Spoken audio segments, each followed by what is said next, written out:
Hey there, American Horror Story fans. Sorry that I'm a little bit late this week with Chapter 4's review.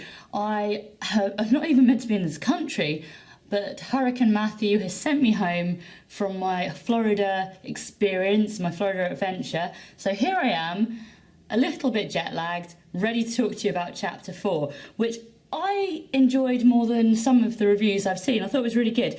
The main plot line that's developed is this concept of dying grass moon, which means that the ghosts on the property are now able to fully join the game and start killing people themselves.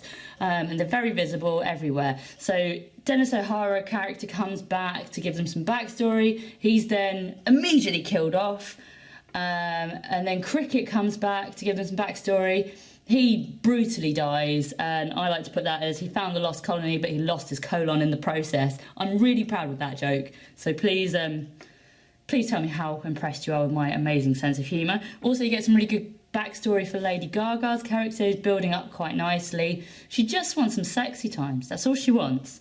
So the theory that each chapter links back to each season seems to also be coming through, because we've got information that the house was built by a gentleman called Mott, Edward Mott, I believe, who probably ties into Freak Show's Dandy Mott, that family. So that's Chapter 4, Episode 4. There's another fan theory that I've seen that each time it ties back to the Episode 6 of that season. I can't remember the exacts on this, but I know that, like, in Chapter 2, for example, there's the two creepy girls who go into the forest, and that happens in Episode 6 of Season 2 with another small female character. So there's various ways in which it ties back, and that's an interesting thing to look out for.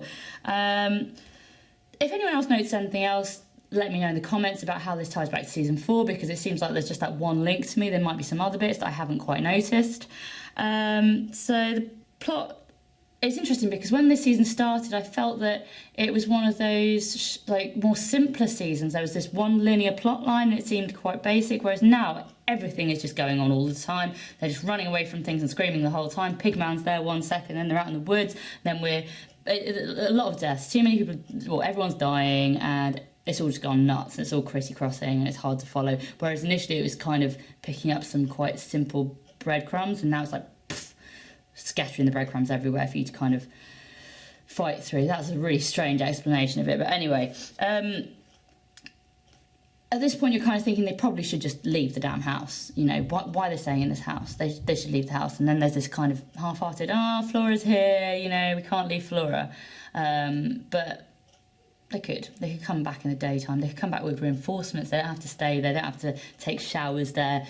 So you do kind of think, this doesn't feel 100%, but then it is a reenactment, and they're doing that, you know, reenactment thing again a few times in this episode, which is interesting. This episode was also notable because I found it the most gory, perhaps, in American Horror Story history. It was really, you know, Cricket, that was brutal, and there was also a scene where the nurses get ripped apart, which is pretty disgusting, really. So yeah, it seems to have upped the gore factor, and then there's several other people who get heads chopped off or whatever, you know, so that seems, poisoned and then being killed. Yeah, lots of different deaths. But yeah, Cricket was, I mean, also he's become a very popular character in the one episode he's been in, which again, apparently his intro episode ties in with Episode 6 of Coven, which is obviously the one he was in, which is interesting. I think that the couple are generally quite confused by what's going on, which I think is true of us as well. We don't really know what's going on. More and more as it progresses, you can have your theories, but there seems to be so many little plot lines, and it's interesting to see which ones they're going to stick with. And it's also hard to know who to trust, because they don't seem to know who they're trusting. They seem to change their mind on whether they trust someone or not quite quickly.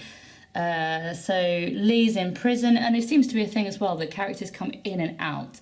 So they'll be there for a bit and then they'll step out for a few episodes and they'll come back. It feels like they're doing it in shifts almost.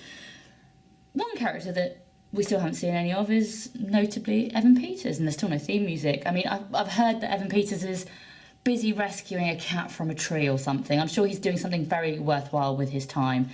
One interesting theory on this is that he is in fact Pigman, because Pigman has been in pretty much every episode, so that would be quite clever if he is actually, you know, hidden in common sight, or whatever the phrase is. And I'd quite like that if that was the twist. But obviously we're heading to this mid-season point where supposedly it's all going to change. We're going to get thrown some massive curveballs. And I feel like the audience, now that we know that, are kind of hanging on the kind of, okay, this is fine, what next? Kind of, because they've done so much already and so many people have died and so much has happened in this setup. Where are we going to go next? Because what more can they do in this? It's going to be interesting. I am really enjoying it though. I'm looking forward to each episode as it comes out. I was gutted that I didn't get to watch this episode in real time because I was on a flight back to the UK. What do you guys think? Are you enjoying it as much as I am? Let me know in the comments. Don't forget to subscribe to my channel. Stay tuned. I'm going to be reviewing American Horror Story every week.